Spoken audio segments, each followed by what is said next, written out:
Generally start off, or we generally start off meetings with songs or some kind of invocation. But so this one is a song that was gifted to me by the late William Tyson from St. Mary's. He was a Yupik lay pastor and leader of the Great Land Traditional Dancers. And so I'm just going to sing this in just in honor of those who. Just for everyone, so.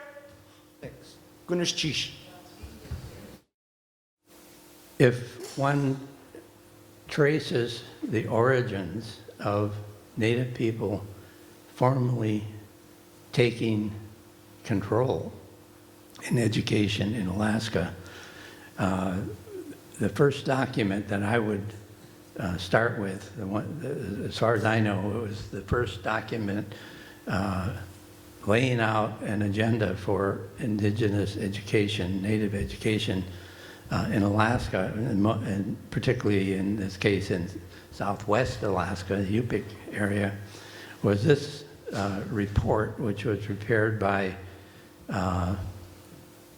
Harold Napoleon, who I'll be referring to again in a few minutes. Harold Napoleon and what was then called Yupik.Vista, now it's the Association of Village Council Presidents, and they, with Harold's leadership, developed a report that is still relevant today. I use it in a course that I teach because number one, it has historical significance, and number two, it's still relevant today. And the question that's posed in the title of this report, does one way of life have to die so another can live, was a very influential statement that became the theme of the AFN convention back in 1972, I think it was, when that was developed. And it led to a number of projects of various kinds throughout Alaska, not just in Southwest Alaska. And out of that AFN meeting and subsequent developments, a task force was formed, made up of representatives from Native communities with responsibility for administering the task force. They had control, along with representatives from the federal and state governments.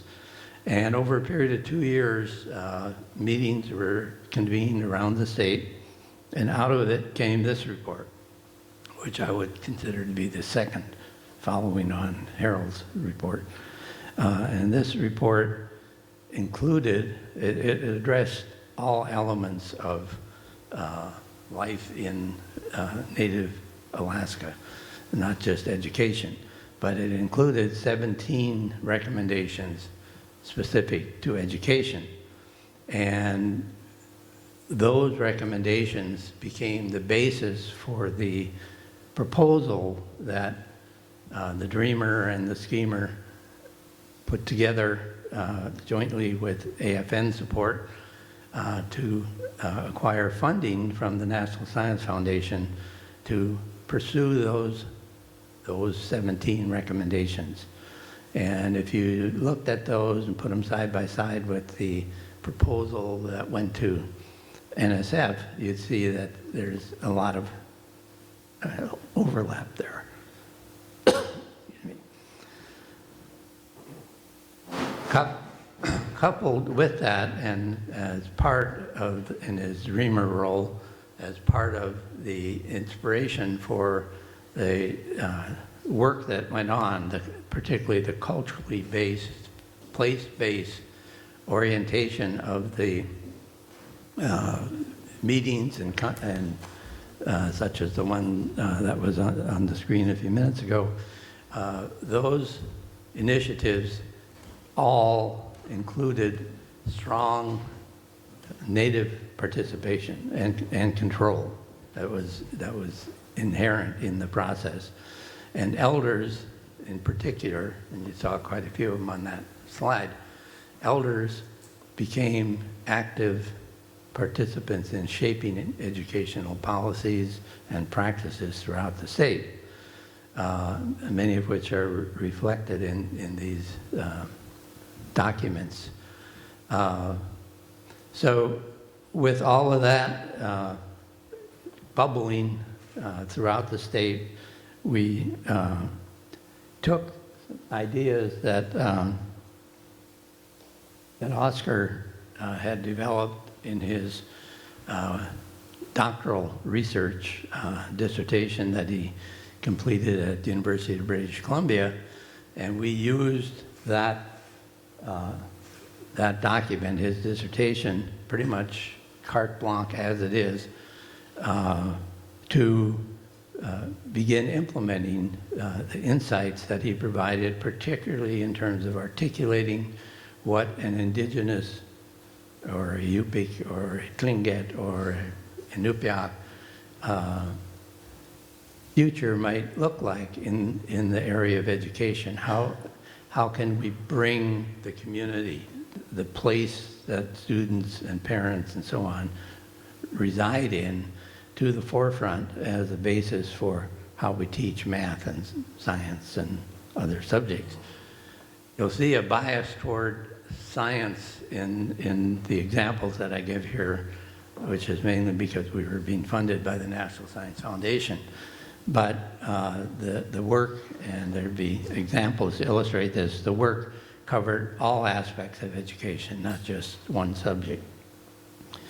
Included in Oscar's dissertation was this diagram, or metaphor as he referred to it, to illustrate what it takes to have a holistic system with all the pieces interacting and interfacing with one another as the basis for an educational system.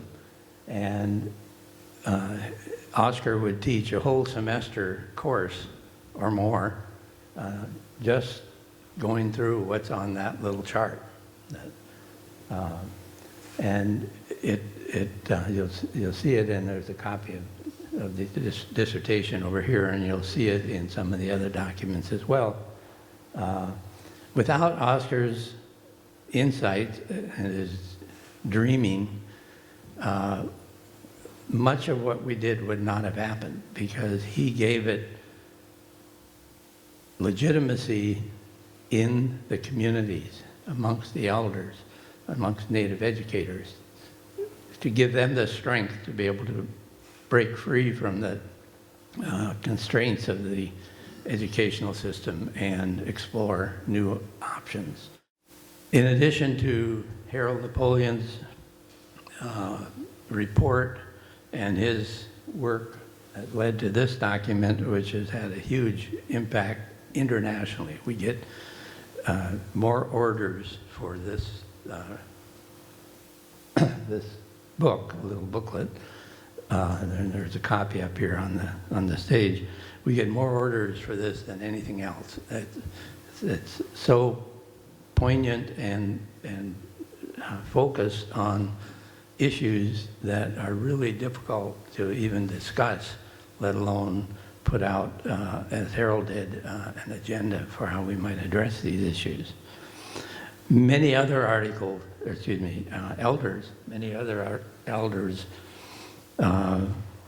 took up the calling at that time and used multiple formats and technology and other things. You'll hear from Sean some of the examples of this to lay out their experiences so that they can be incorporated into the educational process in schools as well as in the communities and the homes of the young people. So to do all of this, and I'm going to go fairly quickly through the remainder here, the Rural Systemic Initiative was deliberately structured to take into consideration the cultural variability in Alaska. You don't just develop one solution for all the problems. Oscar had many dreams, not just one. And we structured the funding to have a local coordinator, culturally based and articulate person that would work with elders and do the legwork that needs to be done at the local level. And we put a regional coordinator in each of 5 major, we clumped things together to come up with 5 major cultural regions, and each region took these ideas and ran with them in whatever direction made sense in their communities, with elders, with educators, and so on. So then, if you count it, if you look at the school representation, there are 20 school districts out of the 54 in Alaska that actively participated in this whole process, including the development and implementation of the cultural standards. The cultural standards grew out of that whole process with local representation in each region to guide and organize and assist and implement on a statewide basis the initiatives that elders wanted to see happen. To give all of this some visibility and presence in the educational process at the universities, at the schools, in the communities, and so on, we developed a series of initiatives that were organized with emphasis on understanding and putting into practice the native knowledge components and paralleling that with the Western knowledge stream as a way to provide, to look at the interface and to provide solutions that would cut across these, the 2 different systems, and a third component that where the 2 interact directly together, collaborate. And if you put this up against the cultural standards, you'll see that the cultural standards provide guidance on how these kinds of activities can be implemented and recognized as being valid in a formal educational context. So that documents in several of these reports here, and you can look at it. It's another one that you can teach, as some of you are doing. You can teach multiple courses just from walking these streams and developing programs that take them from idea to practice. This is another component to the work that we did that is very critical, and that is to recognize that culture in all of its manifestations is much more than songs and dances and basket weaving and the things that historically were used as an excuse for implementing culturally based curriculum. So we had a series of meetings at each of the 5 regions with elders who came up with a list of areas, topical areas that they felt had relevance on both the cultural side as well as in the formal education side. These lend themselves to coming up with curriculum resources, strategies, et cetera, that bridge the different cultural systems. So if you look through these documents, you'll see examples, and you'll probably hear this from Sean, examples of how these topics can be addressed in a way that meets state requirements and needs and so on, but also it brings a cultural infusion to the process. Another key set of players in all of this, and there were a number of them on that first slide, were a series of organizations, local organizations organized by a cultural region, made up of elders and Native educators to take on the work of developing curriculum, developing teaching practices that accomplish what was laid out in Oscar's dreaming. And these are just some of the associations, organizations, Native educator organizations. In your packet, you have a document that Kiki and Kiki Kanawai and some other folks in Hawaii came and participated in the planning that went into the development of the cultural standards in Alaska. They attended the meetings up at the Sheraton in Anchorage, and Kiki and her crew went back to Alaska and, went back to Hawaii and put together their own version of the cultural standards, which is described in the article that you have. And they've gone ahead of Alaska in a number of areas where they've been developing teacher education programs and strategies, charter schools, projects that bring a Native perspective, a Native Hawaiian perspective into the mix. Along with that, and I'm including the one from here in Southeast, but there are many others. There are over 20 of these lists of Native values by which Native people wish to be engaged with the education of their children. So these are just a few examples that are out there. They're all available on the website, as is almost all of the other materials that I've put on the table here. So you're welcome to go in and take a look at it. This is a selection of some of those values, and you'll hear more about this from Sean, from each of the cultural areas that the School Board Association put together. And it's distributed. You walk in the hallway in a school in Dunapachuk, and you'll probably see copies of this on the wall.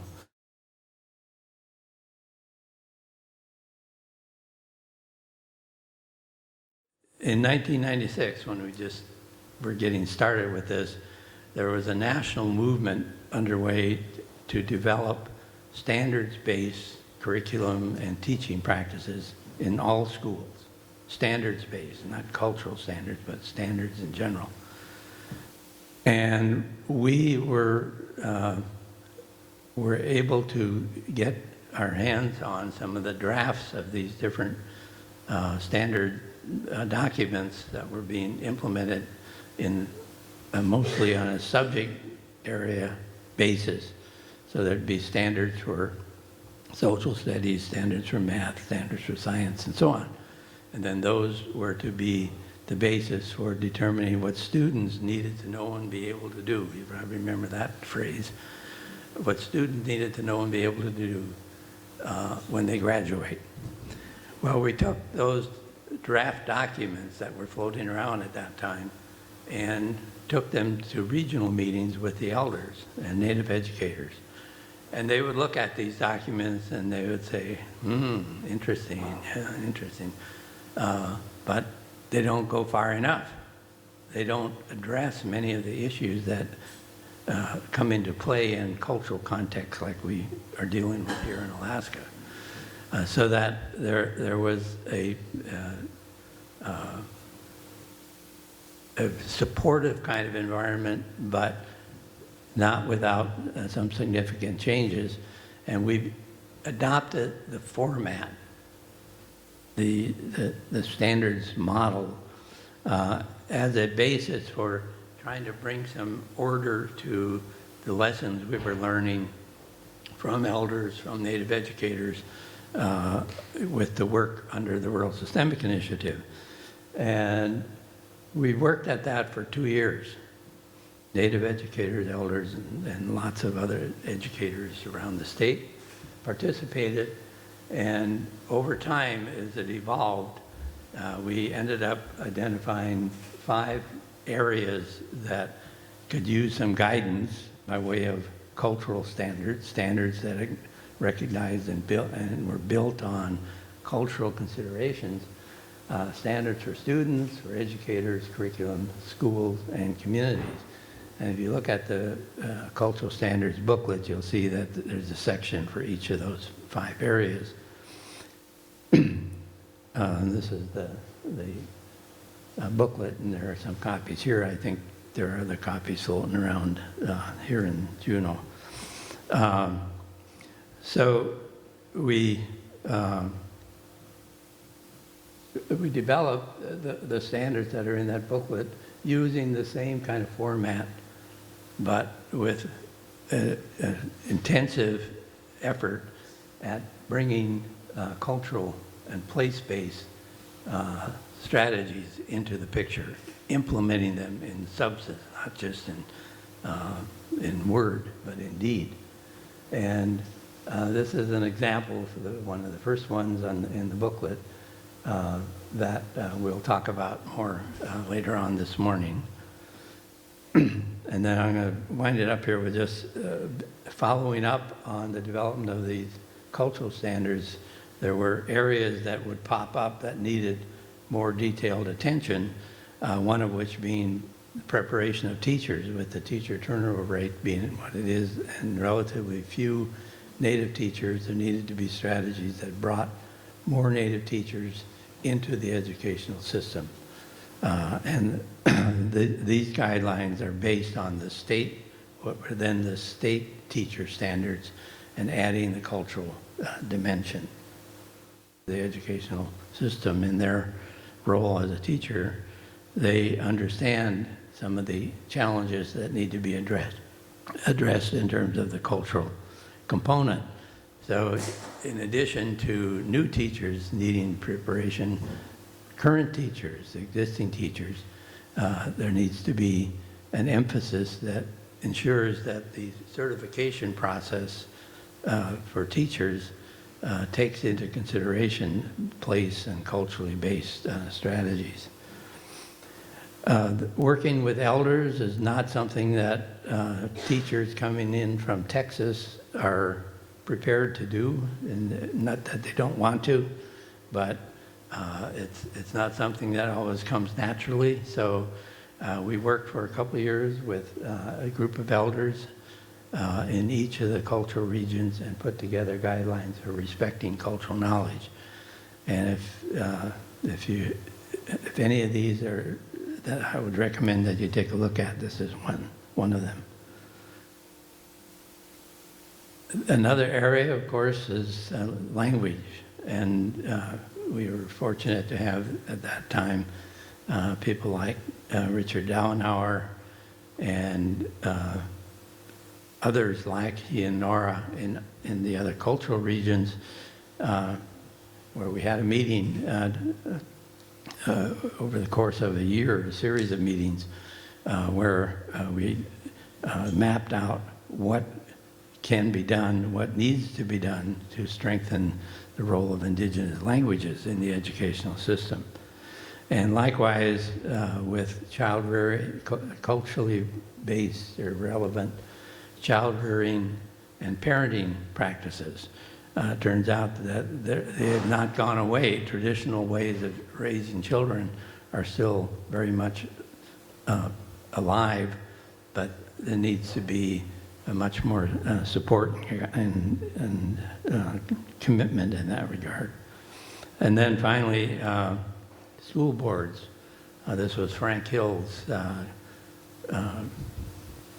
contribution to the process, that superintendents and school board members needed to be part of the mix, needed to be brought along with teachers and elders and so on.